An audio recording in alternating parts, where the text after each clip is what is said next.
Shalom. All praises, glory, and honors to the Yahweh, Shami Awashai, Sham Racha, Hakodash, and double honors to the apostles, and to the elders of great milestone, peace and salutations be unto the elect. And my brother Makola from the great milestone Jamaica camp, here to the spirit and power of Yahweh, Shami Awashai, to feed the potential elect. And I was meditating in the spirit on this whole election thing. I know that they're playing with the minds of the people. Trying to, as Brother Shapar would say, these elites need a civil right uprising, man. So they're playing with the minds of these right wingers, left wingers, so to speak, to get them all riled up. That's the reason why the results haven't been put out as yet, because this is all by design. It's a plan. And over the years, we've been prophesying that, look, America's gonna be turned upside down because there's gonna be a race war and shit. Ultimately, the destiny for Babylon the Great is to be burned with nuclear fire, because that's our prison house where all four parents come and face slavery, and it's about to be done away with, because our Lord Yahushua, whom the world ignorantly called Jesus Christ, he's gonna return to deliver his hopeful elect. Right? And so you have the plagues, riotings, pestilences, all these different plagues. They're on the earth, and so much as we go on day by day, the time becomes more evil, because that's the time that we're living in now. It's a very evil time, and 2020 really is the beginning of sorrow, the year of prophecy. So come 2021, it's gonna be worse, man. You can't be surprised to hear that someone close to you passed on, or something happened, man, because that's how the judgment of the Lord really is, So I'm gonna read 2nd Ezra 16, starting at verse 36. It says, "Behold, the word of the Lord, receive it. Believe not the gods of whom the Lord spake, so receive this word, man, with meekness, humbly." This engrafted word that's able to save a soul. It says, "Behold, the plagues draw nigh and are not slack, as when a woman with a child in the 9th month bringeth forth her son, with 2 or 3 hours of her birth, great pains. When the child cometh forth, they slack not a moment. Even so shall not the plagues be slack to come upon the earth, and the world shall mourn, and sorrow shall come upon it on every side." So that's where we are now in prophecy, man.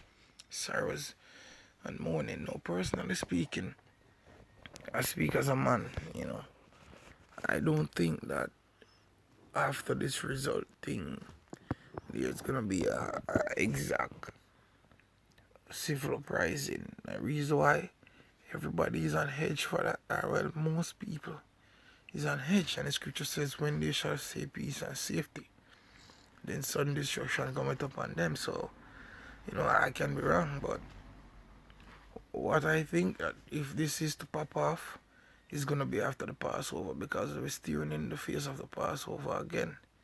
We're getting ready now to do our New Year's Eve of destruction video, our lesson, because that's something that we always do for every year, send up curses upon their new year.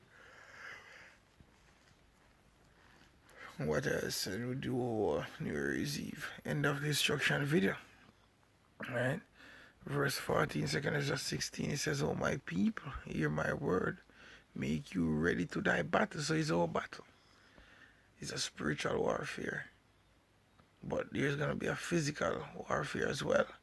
But our thing is in the spirit. You're supposed to be fighting this fight spiritually, and let the Father and His Son Yahweh Hashem Yahushai fight our physical battle for us, man. Because we stood stiff before their names, they'll fight our war for us. He says, and in those evils be even as pilgrims upon earth. Now, a pilgrim is a person that's passing through. You can't be too attached. That's the point that I want to bring out. You can't be too attached to anything. And the scripture is going to go down and explain it to you. Verse 41, because even the Apostle Paul quoted the scripture here. He says, he that selleth, let him be as he that flayeth away, and he that buyeth as one that will lose. He that occupieth merchandise as he that hath no profit by it, and he that buildeth as he that shall not dwell therein. Personally, every time I drive a nail on my house, I remember the scripture, man. Verse 43, he that soweth as if he should not reap, so also he that planted the vineyard as he that shall not gather the grapes. They that marry as they that shall get no children, and they that marry not as the widowers. And therefore they that labor in vain. For strangers shall reap their fruits and spoil their goods, overthrow their houses, and take their children captives. For in captivity and famine shall they get children, and they that occupy their merchandise with robbery. The more they debt their cities, their houses, their possessions, and their own purses, the more will I be angry with them for their sins, saith the Lord. Right? It says, like as a whore envieth a right and honest and virtuous woman, so shall righteousness hate iniquity. When she decketh herself and shall accuse her to her face, when he cometh that shall defend him that diligently searcheth out every sin upon earth. And that's our Lord, man. So our Lord's gonna come back, and as it is written, the Lord said He's coming quickly, and His reward is with Him to give every man according as their work is. And we can see that be taking place right now. So the frame of mind that you're supposed to be in at this very moment is, look, I'm just passing through. Remember, in the book of Micah, chapter 2, verse 10, what did it say? Micah 2, verse 10. It says, arise you and depart, for this is not your rest, because it is polluted. It shall destroy you, even with a sore destruction. It never said it might destroy you. It says it shall destroy you, even with a sore destruction. So we're supposed to be thinking kingdom-wise. We're supposed to be kingdom-minded, man. And for the kingdom to come, this one have to be overthrown. It has to be overthrown first. In this scripture says in Amos, it says, let me get it. It's in the Old Testament.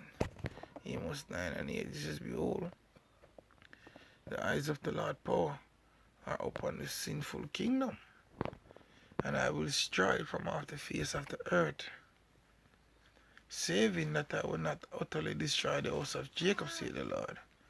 For lo, I will command, and I will sift the house of Israel among all nations, like as corn is sifted in a sieve, yet shall not the least grain fall upon the earth. Right? So the sinful kingdom today is what? America, known as Babylon the Great. That's like, yeah, brother, it's texting me, So we'll reply to Yak. It says, for lo, I will command, and I will sift the house of Israel among all nations, like as corn is sifted in a sieve, yet shall not the least grain fall upon the earth. So the sifting process has been taking place now. Then the judgment is going to come. It says, all the sinners of my people shall die by the sword, which say the evil shall not overtake nor prevent us, man. You understand? And that's where we are now. And you can clearly see the preparation or the building up of of that taking place right now. And it's gonna be a scary thing, and so I just wanted to bring out that look, even in First Corinthians 7, the Apostle Paul tell they that be have wives be as though they have none. So you have to have that mindset right now that look, shit's about to hit the fan any given day, any given time. So you have to be focused within the spirit and power of Yahweh Hashem Yahushai. You know, can't just be let loose like that. You know, you have to be focused in the spirit because any given day something can happen. And if you're not rooted and grounded in the scriptures, man, you know, then possibly anything can happen. As a matter of fact, before I close out, Isaiah 33 verse 6, right? It says, "And wisdom and knowledge shall be the stability of thy times, and strength of salvation. The fear of the Lord is his treasure, man." So stability goes back to stable, planted, you know, rooted and grounded, man. So you have to have this wisdom to enter into this dark phase that we're about to enter in, to survive it and survive it well, coming out victorious on the other side, you know, emitting that light of Yahweh Hashem Yahushai, you know. But basically that's it. I don't have to continue because I like to make my lessons short, really. So with that, I want to say all praises to Yahweh Hashem Yahushai Hashem Rakah Kodash. Shalom.